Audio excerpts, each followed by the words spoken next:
Hey everyone, we're going to talk for a moment about how you would go about regulating a monopoly.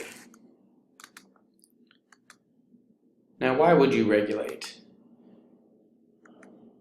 So, we know for a fact that monopolies tend to produce less than is optimal and charge more than is optimal. So why would a government want to regulate that? Well, you might want to regulate it to keep prices low. For example, in the case of a utility, people need cheap energy to keep the lights on, and you want to offer that business, that utility, a monopoly because there's a very high fixed cost to get started. For example, laying electrical wire or cable wire. You don't want to have to do that every time a new company wants to open up. You also want the governments to actually force monopolies to be more efficient, so you might want to regulate them in that vein. But how do they do it? So one way to regulate a monopoly is to institute price controls, especially price ceilings, right? You want to stop the price from increasing too high above marginal cost. And why don't you ask yourself, one of the other things that governments do is taxes. And why don't taxes work? So think about that for a second. What do taxes do? Taxes usually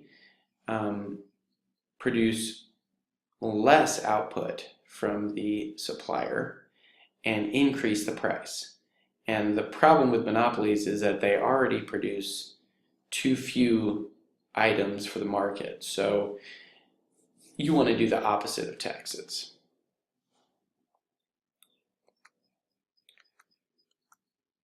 So where should the government place the price ceiling if they're regulating it to be more efficient? Well, there's a couple places that they could put the price ceiling. They could put it at the socially optimal price, which is basically where supply meets demand. And that would be where price equals marginal cost. And that's allocatively efficient. Or you could put it at what we call the fair return price or the break-even price. And that's where price equals the average total cost, ensuring the monopoly normal profit but not economic profit. So let's see what that looks like. I love this graph because it allows us to see all the points of potential regulation for a monopoly, including a completely unregulated price.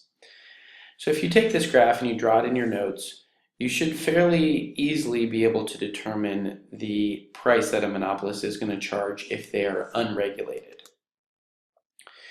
So where do they produce? They produce where MR equals MC to figure out the quantity that they're going to produce, and they charge at the demand curve.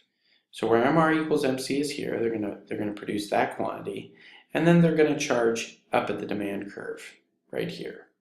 That is an unregulated firm. And they're going to earn this amount of profit right there. Now, what happens if you put the price ceiling at the socially optimal point? Where would that be? Well, we've said in the past that the marginal cost curve for the monopoly is the supply curve. So where supply meets demand is right here. And so you can see that that's the price for the socially optimal, and that's the quantity for the socially optimal. So if you put a price ceiling there, what you're in fact doing is forcing the monopoly to produce more units at a lower price. So isn't that, in fact, what we are doing to the monopoly if we want to regulate it, right? We want to force it to produce more at a lower price. Now, this is the allocatively efficient point. Here, there would be no deadweight loss. They would have maximized producer and consumer surplus, and that's why it's socially optimal.